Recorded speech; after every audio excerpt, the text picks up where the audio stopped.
Hürmetli kuzatuvchilar, Bağat Avtosoda kanalına abunəçilər. Bugün xuda xalasa 8 may 2025 yıl Damaz bolu sodamız 2022 yıl işlep çıkanlardan radlo metan gazları var. Təyər maşinimizdir. Kankaga ağamız yaptı. 76 milyon son pula verdik.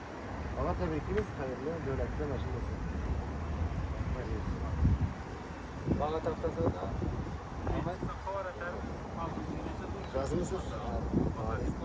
Zulaya versin, yaxşıdan zorla oğudur şeyler, yaxşı günler edemezler, tebrik ederiz. Dostlar, Damazımızın sodası bol xulaqası 2022 yıl işlep çıkanlığı 76 milyon sonra avtokredit esasında Kankaga verdik. Yine naqd olsa 75'e bər kuvvetli, yine kredite 76 kılıp üstüne yine geliştirip soda kılıp verdik.